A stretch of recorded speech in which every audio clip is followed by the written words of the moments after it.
Yo, 1, 2. How everybody doing here today? Good. I definitely want to say I appreciate everybody coming out because as we view, the weather pretty bad. Hopefully everybody got good tidings and get here safe and leave safe. I go by the name of Joe Briggs, and I kind of rough draft my story a little bit. So. My name is Joe Briggs. I was born in Norwalk, Connecticut, South Norwalk, Connecticut. I moved to Bridgeport about 21, 22 years now. Graduated from Central High School. I was the prom king at Central High School. I even ended up going to college. Unfortunately, in the midst of my college route, I ended up going to prison for 4 years. In prison, I did a lot of studying. And I always was cultural. Both of my parents was born in Jamaica, so I always was, into my African roots and things of that nature. So while I was in my prison stint, I did a lot of reading, I did a lot of studying. One of my biggest teachers was Malcolm X. I wear him around my neck. As y'all can't view from this distance, this is a medallion, a pendant of Malcolm X, one of his infamous pictures with him, holding his face in his glasses. So I did a lot of studying of Malcolm X. When I was a troubled teen, I always was a leader. I always was able to influence my community to do negative things.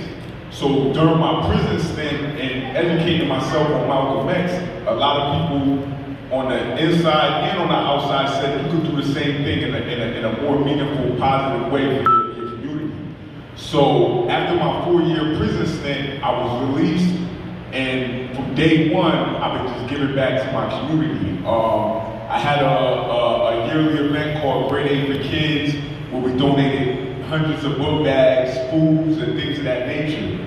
One thing about me, even to this day, I'm not under no organization. I'm not a part of anything. So when I do give back, it comes from my pocket and you guys, the community. I reach out to the community and we give back to the younger generation. Because this generation obviously is going to change the world in effect, just like my generation, just like my elders in the back and to the side of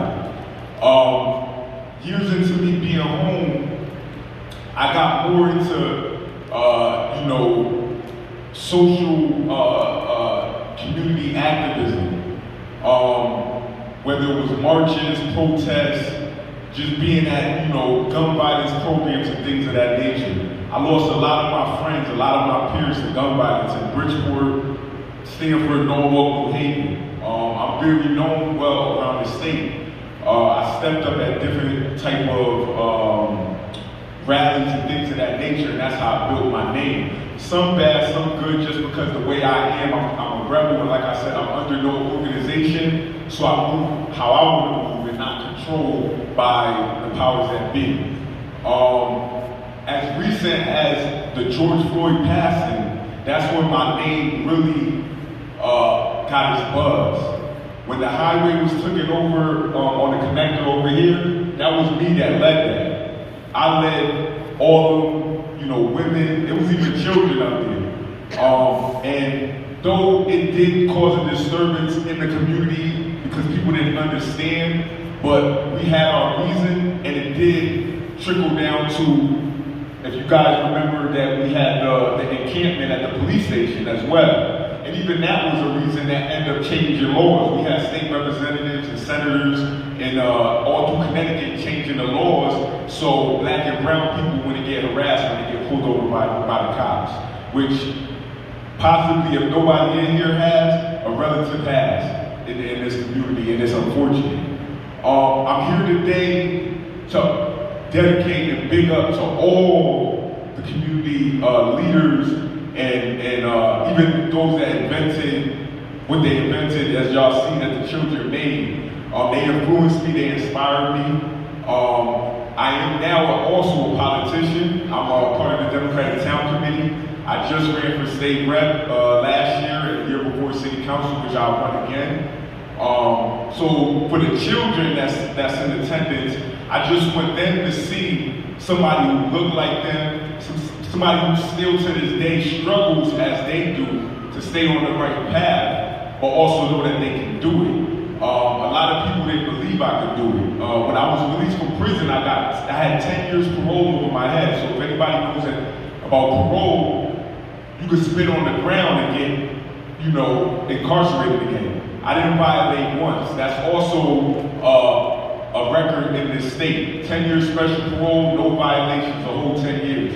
And in the midst of them 10 years, I was protesting and rallying, risking myself, risking myself for everybody. I have 2 small children. I have a 15-year-old son and a 5-year-old daughter.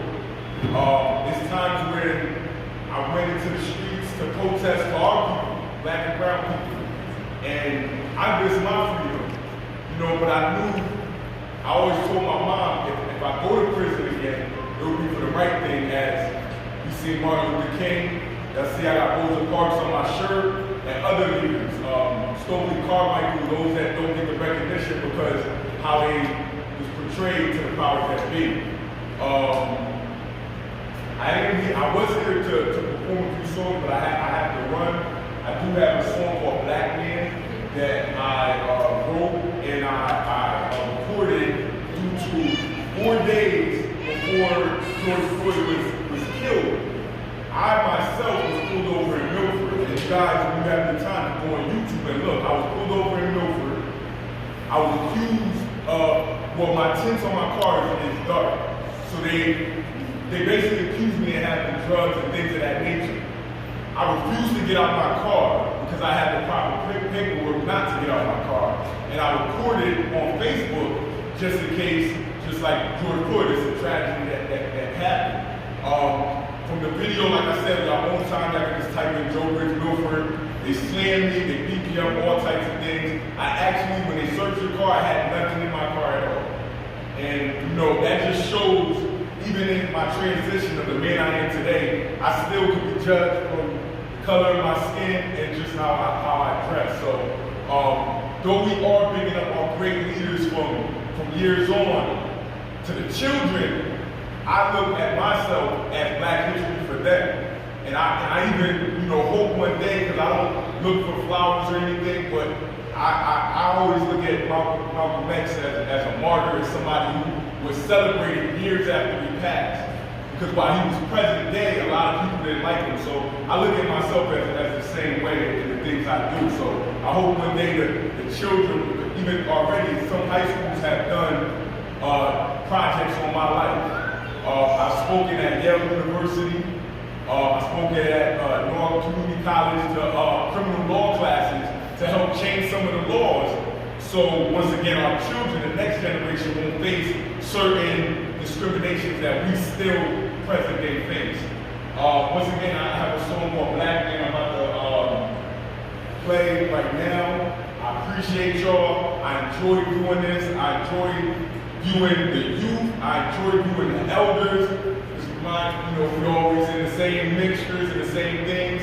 And I want to say this to the elders because when I first got into this community activism, it was a little turns of the tides, and I believe one thing I want, and that's why I seek guidance from the Ernie Unions, the Monster, the Fords, and the different community leaders of Bridgeport, is to continue to help me so I can continue to help the kids.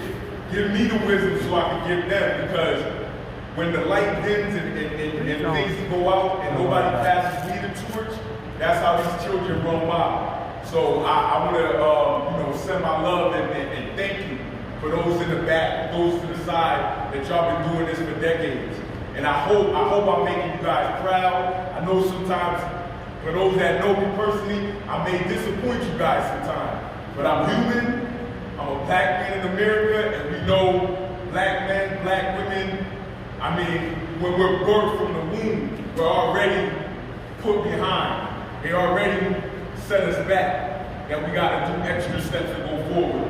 So I appreciate you guys today. I'm gonna have the DJ play Black Man. Hopefully it's loud enough, clear enough, so y'all hear the words, because I say some powerful things as far as my cousin Kadeem in Norwalk, Connecticut. He's a young state rep. I have his sister is the assistant to the attorney general in upstate.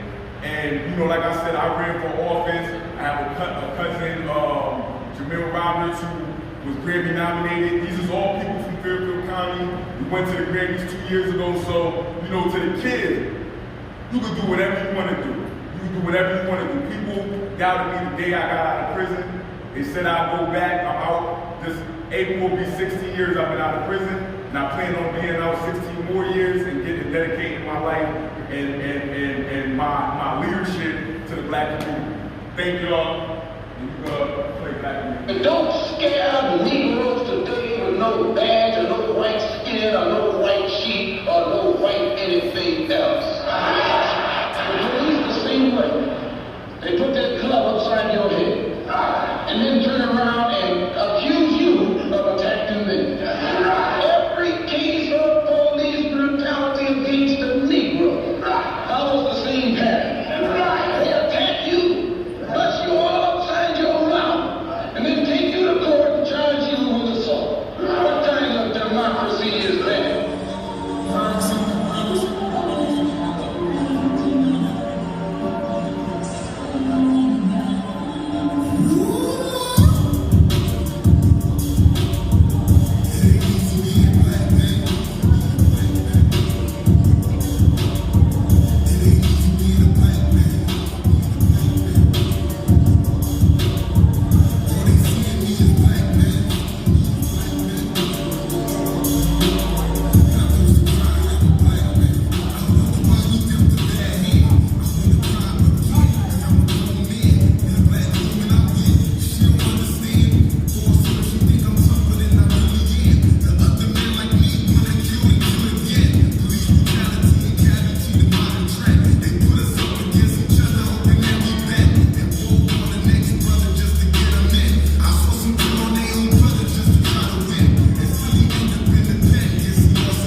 So once again, I appreciate y'all for taking the time to listen to me. That is called Black Man. Y'all can stream it, Spotify, iTunes, Amazon Music, YouTube. So Joe Grits, Black Man. And I'm somebody who's an independent worker, so by you streaming that, I appreciate that. That's how I get paid. And I also have a clothing line called Walk 19 Clothing. And you can find that on Instagram, Facebook as well. Walk 19 Clothing. And once again, man, I appreciate y'all, man. Joe Grits the General. Salute.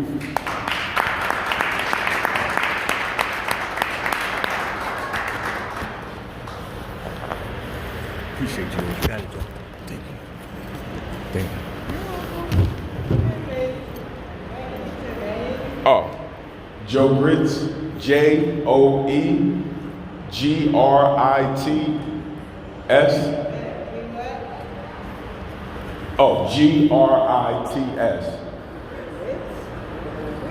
Oh, and I mean, like I said, I'm a community activist, so I just like always put it out there.